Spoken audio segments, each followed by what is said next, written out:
they now called themselves Judeans, which they were not. Mind you, the name Jew wasn't invented until the 18th century. Joseph Chagan, king of the Khazars, explained in a letter to the foreign secretary of the Caliph of Cordoba, Hasdai ibn Chaprut, that his people were direct descendants from Japheth, son of Noah. Merchants who traveled through Khazaria had to pay toll, a lucrative way to swell the coffers of the kingdom.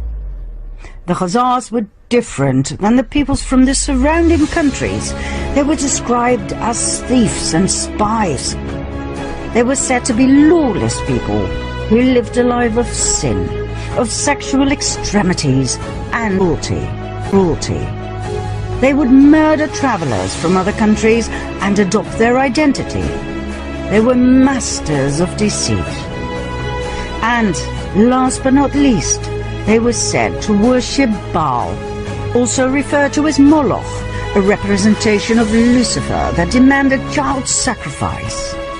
In return, Baal was said to reward them with riches, with fame and fortune. The neighboring countries despised them.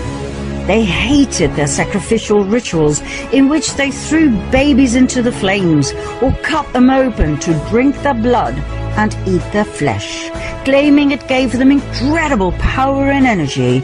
And in 65 AD, the Russian ruler, Grand Prince of Kiev, Sviatoslav I, felt they had gone too far with their continued devil-worshipping and child sacrifice.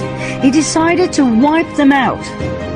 But the Khazars had their spies everywhere, and the Russian cunning plan was brought to the ears of the Khazarian king, who, just in time, fled the country with his 25 wives and 60 concubines, all of the nobility, plus an enormous amount of gold and silver. The entire exodus of royalty and nobility went via Hungary to Poland, then from Germany southward to France and Spain. Everywhere they went, some were left behind. In order to reveal their true identity, they called themselves Ashkenazi Judeans, knowing very well that their new home countries would not exactly be eagerly awaiting Luciferian Khazars. Ashkenaz, by the way, was the name of a region they inhabited. Ashkenazim settled in their new homelands and swore to rebuild their empire. In no time, they built up an empire of wealth and influence. After all, they were the royalty and nobility of the ancient bloodlines of Sumer and Babylonia. They had the startup capital, so to speak. They swore to take revenge on Russia, the country they had been expelled from.